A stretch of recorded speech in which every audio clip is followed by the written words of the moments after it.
നമസ്കാരം. മലയാളി വാർത്ത ഇൻസൈഡിലേക്ക് സ്വാഗതം. അടിത്തട്ടിലും മേൽത്തട്ടിലും കുലുക്കം. പിണറായി ധാർഷ്ട്യത്തിന്റെ കൊമ്പ് ജനം ഒടിച്ചെന്ന് CPM-ൽ ചർച്ച. പാർട്ടി വിട്ട് പുറത്തേക്ക് പോയ വിമതരും പിണറായിസത്തിന്റെ ആണിക്കല്ല് പറിച്ചു.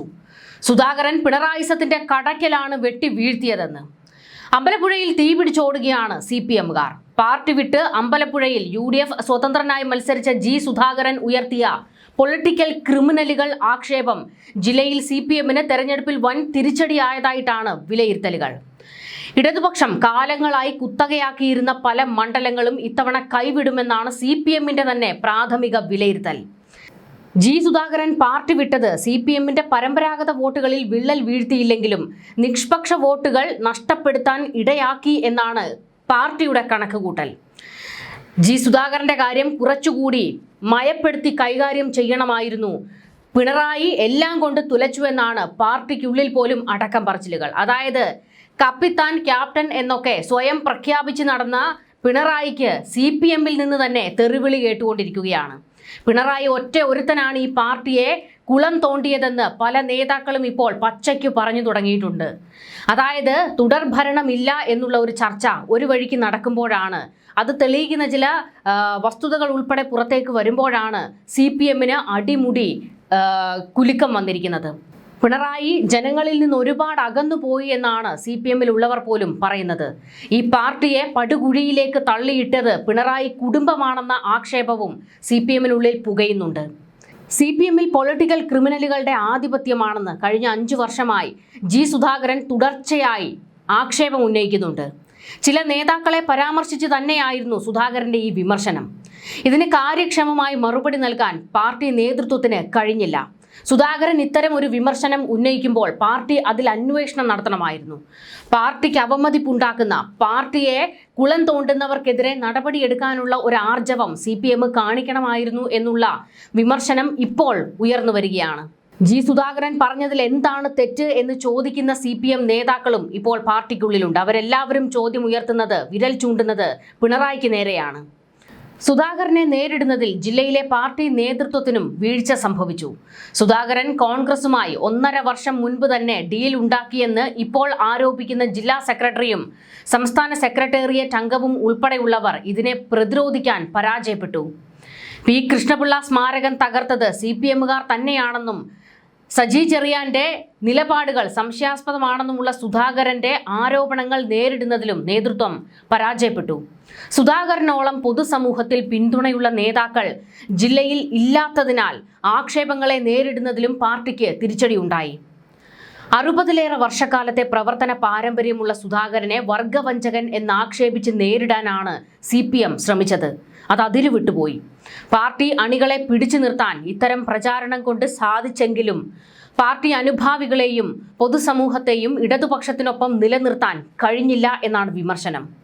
മുഖ്യമന്ത്രി പിണറായി വിജയന്റെ ചെറ്റ പരാമർശങ്ങളും മറ്റും വിപരീത ഫലമാണ് ഉണ്ടാക്കിയത് എന്നുള്ള കടുത്ത വിമർശനം ഇപ്പോൾ ഉയരുന്നു. നിരോധിത ഭീകരവാദ സംഘടനയായ PFIയുടെ രാഷ്ട്രീയ മുഖമായ SDPI പിന്തുണ പ്രഖ്യാപിച്ച് ഇടതുപക്ഷത്തിനായി പരസ്യമായി രംഗത്തിറങ്ങിയതും മറ്റു വിഭാഗങ്ങളുടെ വോട്ട് നഷ്ടപ്പെടാനിടയാക്കിയെന്നാണ് കണക്കുകൂട്ടലുകൾ. അമ്പലപ്പുഴയിൽ ബൂത്ത് തല കണക്കുകൾ പുറത്തു വരുമ്പോൾ ഇടതുമുന്നണിക്ക് ആശങ്കയേറുകയാണ്.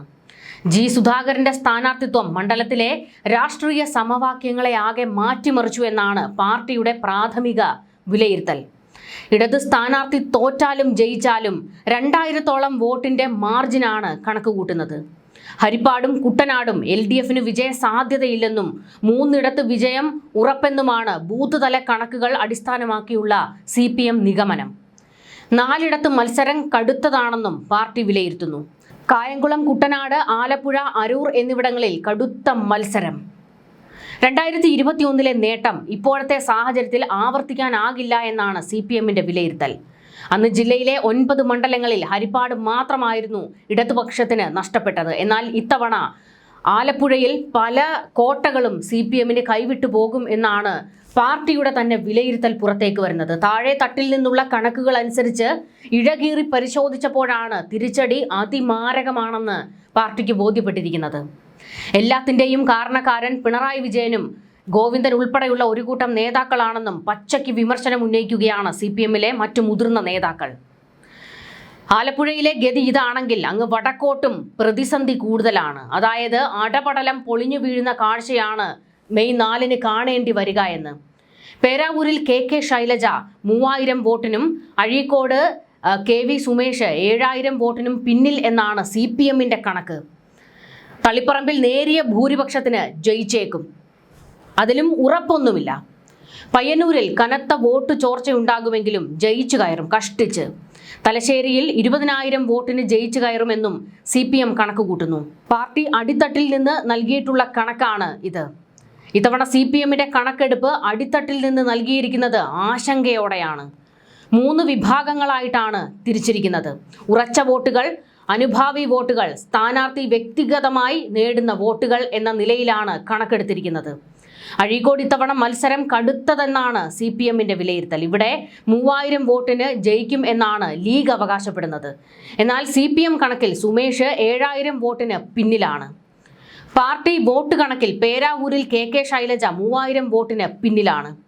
അതേസമയം ഇരു മണ്ഡലത്തിലും വ്യക്തിഗത മികവിൽ വിജയിക്കാൻ കഴിയുമോ എന്നാണ് CPM ആകാംക്ഷയോടെ ഉറ്റുനോക്കുന്നത്. ശൈലജയുടെ കാര്യത്തിൽ ഒരു തീരുമാനമാകും ഈ തെരഞ്ഞെടുപ്പോടുകൂടി. ജയിക്കേണ്ടത് KK ശൈലജയുടെ രാഷ്ട്രീയ ഭാവിയുടെ പ്രധാന കാര്യമാണ്. പയ്യന്നൂരിൽ വോട്ട് ചോർച്ച ഉണ്ടായിട്ടുണ്ടെന്നും ഭൂരിപക്ഷം 10,000 20,000-ലേക്ക് താഴ്ന്നേക്കുമെന്നാണ് CPMന്റെ വിലയിരുത്തൽ. തളിപ്പറമ്പിൽ 2000-3000 വോട്ടിന് ജയിക്കുമെന്നും CPM കണക്കുകൂട്ടുന്നു. അതേസമയം കോഴിക്കോട് 4 മണ്ഡലങ്ങളിൽ മാത്രമാണ് ഉറപ്പായും ജയിക്കും എന്ന വിലയിരുത്തലിൽ CPM എത്തിയിരിക്കുന്നത്.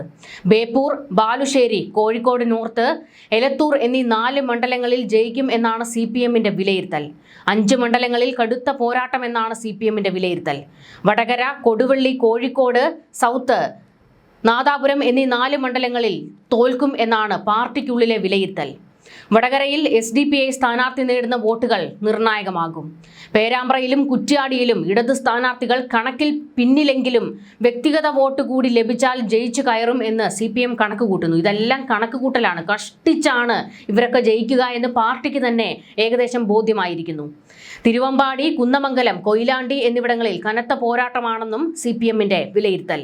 സംസ്ഥാനത്ത് ഭരണവിരുദ്ധ വികാരം ഉണ്ടായിട്ടില്ല എന്നാണ് നേതാക്കളുടെ പ്രാഥമികമായ വിലയിരുത്തൽ. സർക്കാർ നടപ്പിലാക്കിയ വികസന ക്ഷേമ പ്രവർത്തനങ്ങൾ വോട്ടായി മാറിയെന്ന് പാർട്ടി കണക്കുകൂട്ടുന്നുണ്ട്. 75 മുതൽ 83 സീറ്റുകൾ വരെ നേടി LDF ഭരണ തുടർച്ച ഉറപ്പാക്കുമെന്ന് CPM നേതൃത്വത്തിന്റെയും നിലവിലെ പ്രതീക്ഷ. പക്ഷേ വലിയ ചോർച്ച, വലിയ വിള്ളലുണ്ടായിട്ടുണ്ട് എന്നവർക്ക് ബോധ്യമായിട്ടുണ്ട്. അടിത്തട്ടിൽ നിന്ന് ലഭിച്ച കണക്കനുസരിച്ച് ചെറിയ ഭൂരിപക്ഷത്തോടെയാണെങ്കിലും ഭരിക്കാം എന്നതാണ് CPMന്റെ ഇനിയുള്ള മോഹം. അല്ലാതെ വലിയ ആന മലമറിക്കുന്നത് പോലത്തെ വാഗ്ദാനമൊന്നും പറയാനില്ല. ഇത്തവണ കഷ്ടിച്ചെങ്കിലും ജയിക്കും എന്ന നിലയിലേക്ക് CPMകാർ സംസാരിച്ചു തുടങ്ങിയിരിക്കുന്നു. ഭരണവിരുദ്ധ വികാരത്തെ MLAമാരുടെ ജനപ്രീതിയിലൂടെ മറികടക്കാനാകും എന്ന പ്രതീക്ഷ മുന്നണിക്കുണ്ട്. എന്നിട്ടും ഭരണം ഉറപ്പിക്കാനാകാത്ത അവസ്ഥയിലാണ് CPMഉം LDFിലെ ഘടകകക്ഷികളും. കാരണം മറ്റൊന്നുമല്ല, കഴിഞ്ഞ കുറെ തെരഞ്ഞെടുപ്പുകളിലായി കീഴ്ഘടകങ്ങളിൽ നിന്ന് വരുന്ന കണക്കുകൾ പാടെ തെറ്റുന്നു. ഏറ്റവും ഒടുവിൽ നടന്ന തദ്ദേശ തെരഞ്ഞെടുപ്പിലും താഴെ തട്ടിൽ നിന്നുള്ള കണക്കുകളും യഥാർത്ഥത്തിൽ ലഭിച്ച വോട്ടും തമ്മിൽ വലിയ അന്തരമുണ്ടായിരുന്നു. അതിനാൽ കണക്കുകളിൽ വിശ്വാസമർപ്പിച്ച് ഭരണ തുടർച്ച ഉറപ്പിക്കുന്നില്ല പാർട്ടിയും മുന്നണിയും. പിന്നെ ഒരു അവകാശവാദത്തിന് വേണ്ടി പറയുകയാണ് ജയിക്കും എന്ന്. സോഷ്യൽ മീഡിയയിൽ ഇടതുപക്ഷത്തിന് വേണ്ടി നിലകൊള്ളുന്ന സഹയാത്രികർ പോലും വോട്ടെടുപ്പിന് ശേഷം കഴിഞ്ഞ 2 ദിവസമായി നടത്തുന്ന വിമർശനാത്മക വിലയിരുത്തലിന്റെ അടിസ്ഥാനം ഭരണം നഷ്ടപ്പെടുമെന്ന ഫീല് തന്നെയാണ്. അടിത്തട്ട് മുതൽ മേൽഘടകം വരെ നീളുന്ന സംഘടനാ സംവിധാനങ്ങളും ജനങ്ങളുമായി ഇഴയടുപ്പമുള്ള പ്രവർത്തകരുമായിരുന്നു ഇടതുമുന്നണിയുടെ, വിശേഷിച്ച് CPMന്റെ കണക്കുകളുടെ ബലം. തെരഞ്ഞെടുപ്പിന് മുൻപും ശേഷവുമായി 3-4 ഘട്ടങ്ങളായി ശേഖരിക്കപ്പെടുന്ന ഈ കണക്കുകളിൽ ഏറ്റവും ഒടുവിലത്തെ ട്രെൻഡ് അനുസരിച്ചുള്ള ജനവികാരം പോലും പ്രതിഫലിക്കുമായിരുന്നു. എന്നാൽ 2001 നിയമസഭാ തെരഞ്ഞെടുപ്പ് മുതൽ ഈ കണക്കുകൾ ഏറിയും കുറഞ്ഞും പാളിയിട്ടുമുണ്ട്. ജനകീയാസൂത്രണം ഉൾപ്പെടെയുള്ള വലിയ പരിഷ്കാരങ്ങളിലൂടെ ജനപ്രീതി ആർജിച്ച അന്നത്തെ സർക്കാരിന് തുടർച്ചയുണ്ടാകുമെന്ന് CPM വിലയിരുത്തിയത് താഴെ തട്ടിൽ നിന്ന് ലഭിച്ച കണക്കുകളുടെ അടിസ്ഥാനത്തിലായിരുന്നു. ഏറ്റവും മോശമായാൽ പോലും 80 സീറ്റ് ഉറപ്പിച്ച മുന്നണിക്ക് കിട്ടിയതാകട്ടെ അതിന്റെ പകുതി മാത്രം. തൊട്ടു പിന്നാലെ നടന്ന ലോക്സഭാ തെരഞ്ഞെടുപ്പിലാകട്ടെ പ്രതീക്ഷകൾക്ക് മുകളിലുള്ള വിജയമാണ് LDFന് ലഭിച്ചത്. 20-ൽ 18 സീറ്റ്. ശേഖരിച്ച കണക്കുകളേക്കാൾ വോട്ട് ഗണ്യമായി കുറയുമ്പോൾ മാത്രമല്ല, കൂടുമ്പോഴും യഥാർത്ഥ ജനവികാരം മനസ്സിലാക്കുന്നതിൽ പാർട്ടി സംവിധാനം പരാജയപ്പെടുന്നതായി അന്ന് വിലയിരുത്തലുണ്ടായി. അതിനുശേഷം നടന്ന തെരഞ്ഞെടുപ്പുകളിലും ഈ പ്രവണത ഏറ്റക്കുറച്ചിലുകളോടെ തുടർന്നു. ജനവികാരത്തെയും അടിയൊഴുക്കുകളെയും തിരിച്ചറിഞ്ഞ് തന്നെയാണോ ഇത്തവണയും കണക്ക് തയ്യാറാക്കിയത് എന്ന സംശയം നേതൃത്വത്തിനുണ്ട്. അതുകൊണ്ടാണ് അവർ കണക്കുകളെ കണ്ണടച്ച് വിശ്വസിക്കാത്തതും ഭരണ തുടർച്ചയിൽ ആശങ്കപ്പെടുന്നതും. സംസ്ഥാനത്ത് LDFന് നേരിയ മാർജിനിൽ ഭരണ തുടർച്ച ഉണ്ടാകുമെന്ന് CPIയും മോഹിക്കുന്നുണ്ട്. CPIയും അതുതന്നെയാണ് പറയുന്നത്. സംസ്ഥാന നിർവാഹക സമിതിയുടെ വിലയിരുത്തലും അങ്ങനെയാണ്. CPI മത്സരിച്ച 25 സീറ്റുകളിൽ 15 എണ്ണത്തിൽ വിജയം സുനിശ്ചിതമാണെന്ന് റിപ്പോർട്ടുകൾ വ്യക്തമാക്കുന്നുണ്ട്. എന്നാൽ ചില സുപ്രധാന മണ്ഡലങ്ങളിലെ കടുത്ത പോരാട്ടം നേതൃത്വത്തെ ആശങ്കയിലും ആഴ്ത്തി. CPIയുടെ മന്ത്രിമാരെല്ലാം മികച്ച വിജയം നേടുമെന്നാണ് പാർട്ടിയുടെ കണക്കുകൂട്ടൽ. K. രാജൻ ഒല്ലൂര്, P. പ്രസാദ് ചേർത്തലയിൽ, J. ചിഞ്ചുറാണി ചടയമംഗലം എന്നിവർ മണ്ഡലങ്ങൾ നിലനിർത്തും എന്ന് CPI ഉറച്ചു വിശ്വസിക്കുന്നു. ഭക്ഷ്യമന്ത്രി GR അനിൽ മികച്ച ഭൂരിപക്ഷത്തോടെ വിജയിക്കുമെന്ന് പാർട്ടി ഉറച്ച് വിശ്വസിക്കുന്നു. മൊത്തത്തിൽ CPIയുടെ 4 മന്ത്രിമാരും നിയമസഭയിൽ എത്തുമെന്നാണ് CPIയുടെ വിലയിരുത്തൽ. പാർട്ടിയുടെ ശക്തി കേന്ദ്രങ്ങളിലൊന്നായ തൃശൂർ മണ്ഡലത്തിൽ ഇത്തവണ തിരിച്ചടിക്ക് സാധ്യതയുണ്ടെന്ന് നിർവാഹക സമിതി നിരീക്ഷിച്ചിട്ടുണ്ട്. ആലങ്കോട് ലീലാകൃഷ്ണൻ കടുത്ത പോരാട്ടമാണ് കാഴ്ചവെച്ചതെങ്കിലും ഫലം പ്രവചനാതീതമാണ്. കരുനാഗപ്പള്ളി, മൂവാറ്റുപുഴ എന്നിവിടങ്ങളിൽ ഫലം ആർക്കും അനുകൂലമാകാം എന്ന രീതിയിൽ ഇഞ്ചോടിഞ്ചു പോരാട്ടമാണ് നടന്നത്. നോർത്ത് പറവൂർ, മണ്ണാർക്കാട്, ഏറനാട് തുടങ്ങിയ സ്ഥലങ്ങളിലും കടുത്ത മത്സരമാണ് നടന്നതെങ്കിലും ചിലയിടങ്ങളിൽ അപ്രതീക്ഷിത മുന്നേറ്റം പാർട്ടി പ്രതീക്ഷിക്കുന്നുണ്ട്. ഭരണ തുടർച്ചയുടെ കാര്യത്തിൽ വലിയ ആത്മവിശ്വാസം പ്രകടിപ്പിക്കുമ്പോഴും UDFന്റെ ശക്തമായ തിരിച്ചുവരവ് പല മണ്ഡലങ്ങളിലും ഭൂരിപക്ഷം കുറയ്ക്കാൻ കാരണമായേക്കാം എന്നും CPI കരുതുന്നു. വോട്ടെണ്ണൽ പൂർത്തിയാകുമ്പോൾ LDF കേവല ഭൂരിപക്ഷം മറികടക്കുമെന്ന ഉറച്ച വിശ്വാസത്തിലാണ് CPI ക്യാമ്പുമുള്ളത്. കാരണം ഇത്തവണ ജയിച്ചില്ലെങ്കിൽ അത് CPIയെയും വലിയ തോൽവിയിലേക്ക് കൊണ്ടെത്തിക്കും. കാരണം CPMന്റെ ഇടപെടലുകൾ, പിണറായി വിജയന്റെ ഏകാധിപത്യം, അതിനെയൊന്നും അത്ര കണ്ട് എതിർക്കാൻ CPIക്ക് കഴിഞ്ഞിരുന്നില്ല. ചില നിലപാടുകൾ ശക്തമായി എടുത്തെങ്കിലും പ്രത്യേകിച്ച് ഈ PM ശ്രീ പദ്ധതിയിലൊക്കെ CPMനെ സർക്കാരിനെ പിന്തിരിപ്പിക്കാൻ വലിയ ഒരു പ്രതിഷേധം തന്നെ CPI നടത്തിയിരുന്നു. അത്തരത്തിൽ ചില വിരലിലെണ്ണാവുന്ന പ്രതിഷേധങ്ങൾ അല്ലെങ്കിൽ പിണറായിക്ക് നേരെ വിമർശനം പറഞ്ഞതൊഴിച്ചാൽ CPIയും അത്ര കണ്ട് CPMനെ തിരുത്താൻ തയ്യാറായില്ല എന്നുള്ളത് നമ്മൾ കണ്ടതാണ്. ഇത്തവണ ഇടതുപക്ഷം തോറ്റാൽ ഉറപ്പായും അത് CPMന്റെ കയ്യിലിരിപ്പ് കൊണ്ടാണ്. പക്ഷേ അത് CPIയെയും ബാധിക്കും എന്നുള്ളതാണ്. CPI എന്തുകൊണ്ട് പിണറായി സത്തെ എതിർക്കാൻ തയ്യാറായില്ല എന്നുള്ളൊരു ചോദ്യം അതിശക്തമായി ഉയരും. എന്നാൽ ഈ കണക്കുകൾ കൂടി എത്തിയതോടെ, അതായത് കഷ്ടിച്ച് ജയിക്കുകയാണെങ്കിൽ കഷ്ടിച്ച് എന്നുള്ള നിലയിലേക്ക് എത്തിയതോടെ ഈ കണക്കുകൾ കൂട്ടിയും കിഴിച്ച് പരിശോധിക്കുമ്പോഴും കഷ്ടിച്ച് തന്നെ എന്ന് നേതാക്കൾക്കും പറയേണ്ടി വരികയാണ്. ഈ ഒരു ഘട്ടത്തിൽ പിണറായിക്ക് നേരെ അതിശക്തമായ വിമർശനങ്ങൾ ഉയരുകയാണ്. ജനങ്ങളെ പൂർണ്ണമായും ഈ പാർട്ടിയിൽ നിന്ന് അകറ്റിയത് പിണറായി വിജയന്റെ നിലപാടുകളും പ്രവൃത്തിയുമാണെന്ന് നേതാക്കൾ പച്ചയ്ക്കിപ്പോൾ പറഞ്ഞു തുടങ്ങിയിട്ടുണ്ട്. തോറ്റു കഴിഞ്ഞാൽ പിണറായിയുടെ കാര്യത്തിൽ ഒരു തീരുമാനമാകും എന്നുള്ളതിൽ ഒരു സംശയവും വേണ്ട.